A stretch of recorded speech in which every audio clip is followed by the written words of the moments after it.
As we told you earlier, those pirates are still holding an American sea captain hostage off the east coast of Africa for a fifth straight day. The U.S. has the most powerful Navy in the world today. But what happens when a U.S. captain is taken hostage by a group of pirates in the world's most dreaded pirate den? Piracy is probably as old as seafaring itself. From the Romans to the British, virtually every major global power has had to lock horns at some point with sea raiders who prowl the vast seas in search of wealth. The U.S. has been no exception. Today, though the Mediterranean and Caribbean seas no longer rank as high piracy hotspots, new dangers have emerged for international shipping. And it is one of these new pirate dens, the dreaded Horn of Africa, that one of the most popular ship hijackings in history took place on April 8, 2009, inspiring the 2013 Hollywood movie Captain Phillips. This is what happened when pirates took a U.S. captain hostage. The Maersk Alabama hijacking. In April 2009, the Maersk Alabama, a Danish-owned U.S.-flagged cargo ship, was on a routine voyage from Mombasa, Kenya to Mombasa, Kenya in April 2009, with a stop planned for Salalah, Oman. Its cargo was humanitarian aid worth millions of dollars, and its captain was Richard Phillips, a seasoned mariner with over 30 years of experience, commanding the vessel, carrying a crew of 20 Americans and Filipinos. Everything seemed to be going well until April 8, 2009, when, while sailing in the Gulf of Aden, approximately 240 nautical miles southeast of Isle Somalia, the Maersk Alabama was approached by 4 Somali pirates in a small boat. The ship's captain would later be accused of neglecting warnings against pirate activities in the area, but we'll get to that later. It was an early Wednesday morning when the crew of the Alabama suddenly spotted a pirate boat heading in their direction. In this situation, ships adopt several methods to save themselves, such as shooting jets of water from hoses at the pirate boats in hopes of filling the criminals' boats with water and forcing them to beat a retreat, or to attempt to outrun the pirate vessels. Although the Alabama crew members attempted these measures, the pirates soon caught up with the big ship. 4 armed Somali pirates expertly climbed aboard with hooks and began to fire into the air to intimidate the ship's crew. Unarmed and unprepared, their crew members were caught completely off guard, with some of them still in their beds when the sea outlaws struck. With the sound of AK-47 fire ringing through the air, Captain Phillips shouted commands to his crew members to save themselves by going into the engine room and locking themselves up. The captain, however, had already made up his mind on what to do. He understood that the pirates were in it for the money and would not harm hostages as long as they could get ransoms for them. He therefore handed himself over to the pirates as a hostage to save his crew. Satisfied, the pirates turned to make their getaway when they found out a problem. Of the 3 outlaws that boarded the ship, 1 was missing. You see, while the pirates rampaged around the ship hunting for hostages after the hijacking, a brave member of the crew had armed himself with an ice pick and ambushed a pirate in one of the ship's chambers, overpowering the outlaw and stabbing the Somali's hand with his ice pick. Without guns and under an unexpected attack, the courageous and ingenious Alabama crew had managed to take a hostage of their own. However, the captured pirate was soon let go by the crew in hopes that the outlaws would free Captain Phillips in return. They did not.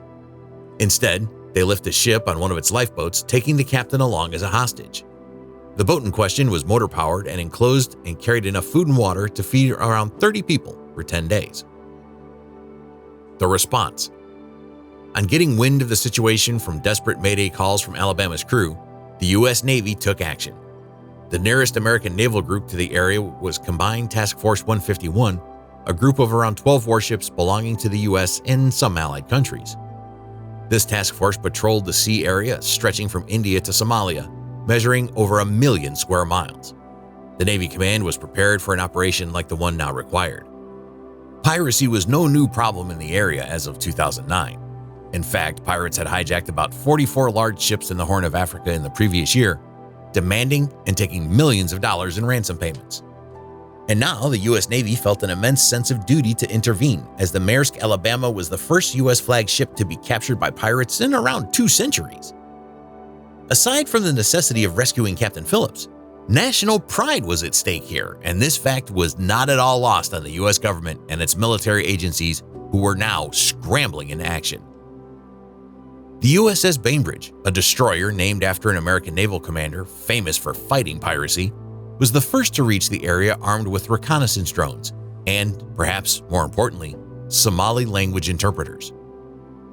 Utilizing intel from its drone, as well as from a nearby patrol plane and with guidance from the Alabama's crew, the USS Bainbridge reached the lifeboat bearing the pirates and their hostage in one day. An additional 3 U.S. ships raced towards the area. I think initially when we were going down, the adrenaline was pumping, but when we got on station, everybody had their game faces on, and it was pretty cool. Everybody was functioning like a well-oiled machine. All was set for an epic showdown between the small band of pirates and the U.S. Navy. The Bainbridge arrives. Negotiations with the pirates are being conducted by the Navy with help from the FBI. In case things go wrong, the Navy is bringing in a helicopter carrier with surgeons and hospital beds and operating rooms on board. Although he clearly had the overwhelming advantage in terms of firepower, Commander Frank Castellano, commander of the Bainbridge, realized he had a serious problem on his hands. On reaching the scene, Castellano had ordered his ship to stun the tired-out pirates with bright lights and loudspeakers in a move apparently aimed at demoralizing the hostage-takers. However, the pirate crew defiantly threatened in return to kill their hostage and face their own deaths.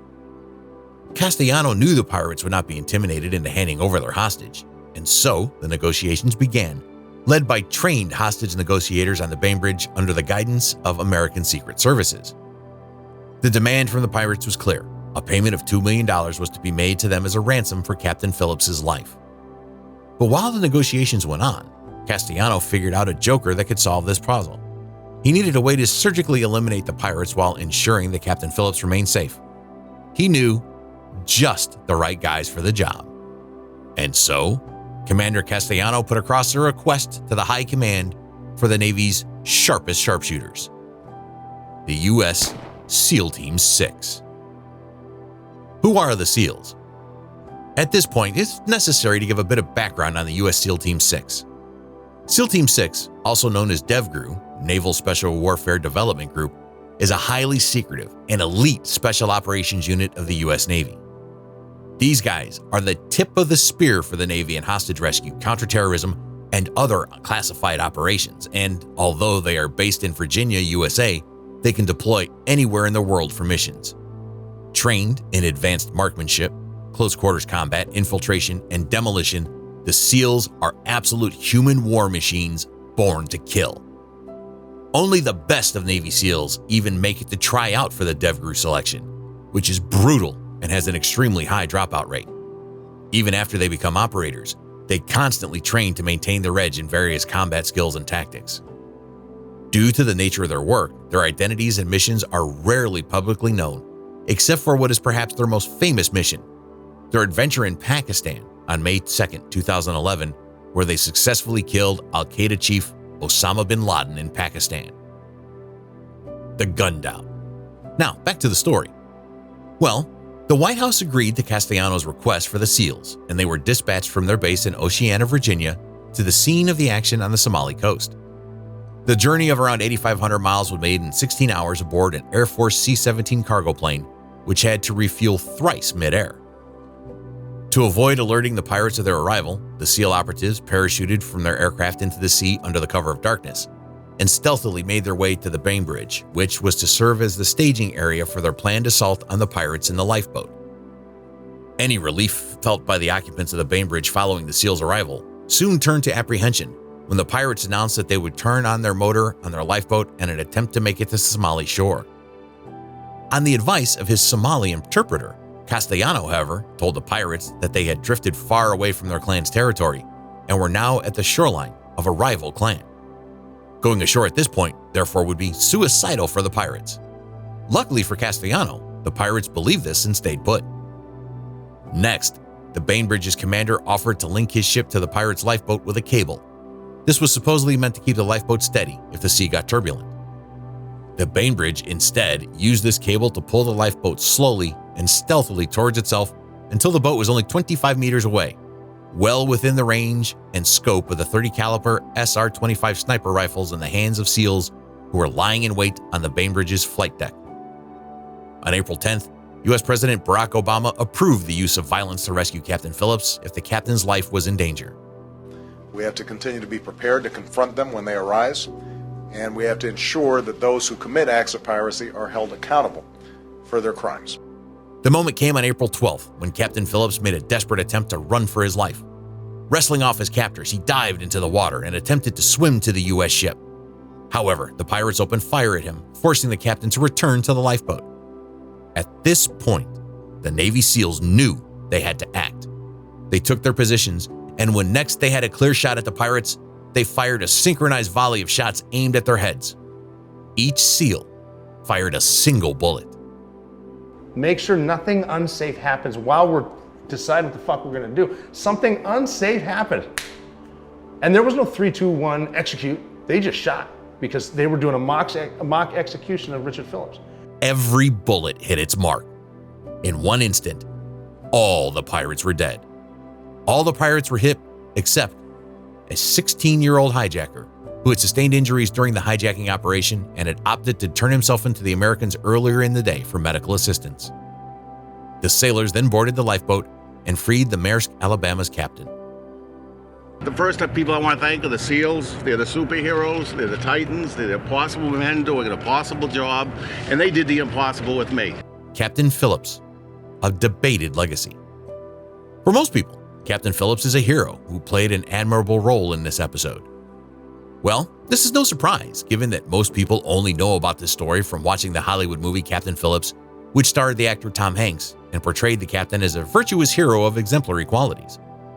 However, the movie was written based on Captain Phillips' own version of the incident, which he gave in his book A Captain's Duty, published in 2010. But there's more than one version of Captain Phillips' role. In 2009, some members of the Maersk Alabama sued the company's owner. We weren't going to say anything.